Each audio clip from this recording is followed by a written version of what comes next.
I see a weak spot of me not doing a lot of follow through on Instagram in a lot of different ways and a lot of social media.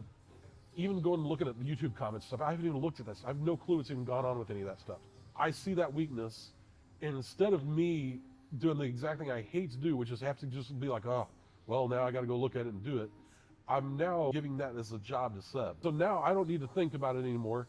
And there's certain things that I have to do. It's sort of like working out. Like Sam can be my trainer, but at the end of the day, Sam can't do the push-up. He can't do the squat but he can do a lot of the other stuff though, right? And the same with me and you. I have to, if I'm sending a video DM back to somebody, that can't be you. Like, it's got to be me that does that. But you can be the guy that sits there and says, okay, John, stop talking about nonsense for a minute. Just take 30 seconds here. Here's the camera right now. Just answer these 3 questions real quick. I'm going to rattle them off to you. Get your attention. Come on, focus in here. Focus in. Answer this question. And like, treat me like that. It's basically like when you see the Prime Minister walking around, there's just a guy next to him being like, look, you got to do this. Like, yes. We're going here next. Like, stop. Yes. When I say that, like, I'm absolutely not joking to say my favorite way to be treated would be like that. Like, if you're just like, hey, come on, zone in right now. Just focus on me here, 30 seconds. Answer this. Tell me right now. Say what you would say right here. That's exactly the way I'd most prefer to be treated. Yeah. Here's the next thing, Sam, to pay attention to. So that's starting this process of like getting Seb invested into what I'm doing and all this. The next question that I'm going to say to Seb and that I want him to solve is, Seb, besides this and some of the other stuff you can help me and Henry with my social media and all that, the best thing you could do would be to think of the most valuable things that you can bring to the table and offer me. That's what I want. So why don't you think through all this, and you think of knowing what I'm trying to accomplish, knowing that I have a website now, knowing that I have a YouTube page and I'm trying to do some videos on and all that. Why don't you solve this problem for me? Why don't you tell me what you need to be doing and just make it awesome? That's all I want. I just want you for a month to do a bunch of freaking awesome stuff for me. Do you see just the tiny little twist on what I'm doing here of like, it's so slight of the difference between you being the one thinking and solving stuff, and then just instead getting other people to think and solve stuff. Anything he throws back at me and says, John, do you really think you ought to be the business guy and the weight loss guy? Is that the best thing for you? I could, instead of like me having to go inside, spend my mental energy to answer that question, I could just say, I don't know, what do you think? Because I trust you and you're smart. Yeah. And why don't we just go with whatever you think? So I'm basically helping you think less about everything. I'm outsourcing my thinking to you. Cool. Yeah. And anything that you throw back on me, I would just do the same thing. Okay. John, I don't know, man. I wrote this on the Instagram page as the profile. I don't know how I feel about it. How do you feel about it? I'd be like, I don't know, be honest about how you feel about it. I think it's good enough. It's probably okay. Cool. Yeah. That's gonna be my answer every time. It's like, you think for me. If you grew up rich, you would probably have already connected with this, because the rich kid has the butler and the driver and all these sort of things, these people that he just all of a sudden becomes reliant on outsourcing to, and gets to where he doesn't even have a concept of like, how am I going to get from point A to point B? Where's my driver? I don't have a driver, then how will this ever happen, you know? My question is, do you need to have a certain level of revenue before you start outsourcing stuff like this? And at what point did you start doing it first before you had to start spinning all the plates? I'd say there's 2 things, time and cash, that you've got to consider. Ideally, they're both working at the same pace, meaning like you're making a lot more money and you're also having a lot less time on your hands, and then you're motivated to start solving a problem like this. I mean, could you do something like this without cash? I mean, you could. You'd better have a lot of faith or something in that you're going to be able to produce cash. But generally, how do you know when? I don't know that you should. I think you sort of need to get good at all the aspects of what you're doing, so that you have mastery, low-level mastery over them, so that then you can systemize them to put them out to other people.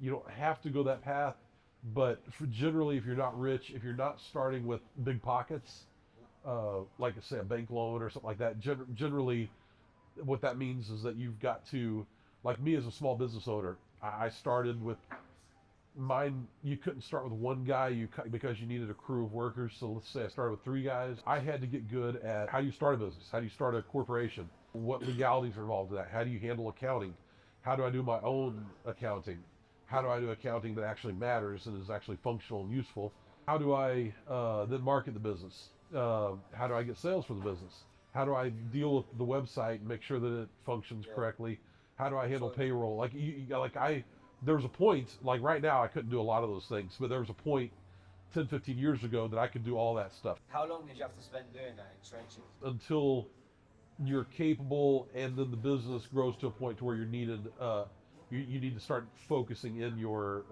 skill sets. Until you need to focus on your skill sets. So let's just say my most capable skill set in a business as a business owner is actually probably just like leadership. But some guys as a business owner, their best skill set is maybe doing sales. Right. And so then they'll actually outsource aspects of leadership to someone else because they're like, I get off on the sales, I'm good at it, and they want to focus in on what fuels them. You got some stuff you're really, really uniquely good at, and you got some stuff you're really, really uniquely awful at. And so that's good, because you get quick clarity on that. Like for you, something like accounting is just probably going to be disastrous, and it'd be crazy for you to try to solve it. Like it's just easier just to let somebody else handle it. The answer to my question therefore would be, you know when to start delegating, depending on how strong your strengths are and how weak your weaknesses are. Yeah, use that. Then also you would leaven that with, do you have money to solve this problem? And what is your time situation? How would you suggest budgeting? If you say you had like 100 grand to create a team, how would you do that? Most people do is they go get a bank loan, and then they do have $100,000. And if they don't have a clear path, they'll end up with just like being a professional business owner of a business that just ends up just kind of slowly losing all that money and just tanking. Those businesses you see for sale on Shark Tank, tech businesses, that's exactly what they do. So one of my guys that I've been coaching with, he does a very good job, runs his business well, but he does a lot of the work himself. And I said, all right, we got to start getting you systemized and getting you out of some of this stuff. I just started running through tasks. I was like, what have you been doing for the last 3 hours before he called me? And he's like, well, I did this, I did that, and did this. He said, I sent over the payroll stuff. I said, whoa, okay, you sent over the payroll stuff. Tell me about that. What that means is he's got about 15 employees.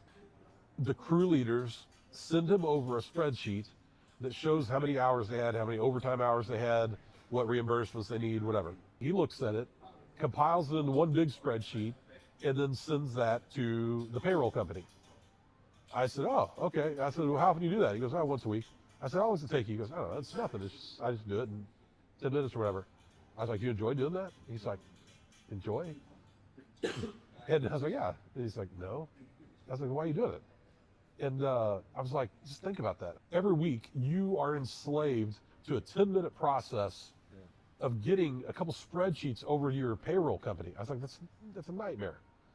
He's like, what do I do? I said, I don't know. What do you do? I was like, solve it. All you do is you document a system. You have 5 lines, and it says employees need to send payroll to office manager. Office manager compiles a payroll into a spreadsheet, stores the spreadsheets under a Google Drive file called January spreadsheets, and then she forwards the spreadsheets to payroll. And then once payroll has the total, you send a summary of the total to the business owner. He's like, oh, that's amazing. This whole time we worked together, if you ask him like what'd you gain from that, he would probably, that'd be one of the first things he'd be like, well, I was able to get myself out of like a 5-minute task that you don't realize how much that eats away from you. And I kept telling, I was like, dude, I said, what you have to do is get so clear, and you've got to go dig in and figure out all these little 5-minute tasks that you're doing over and over and over that you don't even realize you're doing.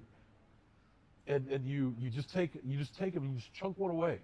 And the moment you start chunking them away, everything starts crumbling. You'll just be like, oh my gosh, I do nothing but like these nonsense 5-minute tasks all day. I gotta get somebody else to do all this stuff for me. Something you said that impacted me, it was subtle and at the time probably was not something you were intended to be all that meaningful. I kicked that heavy bag a couple weeks ago for the first time, and I mean it genuinely was, I'm not saying I'm like gonna cry, but I mean it was an unpleasant feeling. I mean it was flat out did not feel good to go from never ever kicking something to kicking that bag, and it did not feel good at all on my leg. And you was like, I just keep doing it. It's just gonna hurt. And I was sort of thinking, well, yeah, it's gonna hurt. It's freaking like, is this like lead to like some sort of fracture? Because it's not like I've been practicing these kicks or anything. And you said, no, you just got to keep kicking, and it'll start to where it doesn't hurt that much. And you said, and also you'll just kind of get to where you're just like, whatever, just so it hurts, you know. That's been a mindset shift that I've taken to actually like start having a positive impact from it. Of like when we were doing those arm chops the other day and like stomach punch and all that, where I'm actually like, no, it hurts, but I can see how you can like get a joy out of, like, it's fun.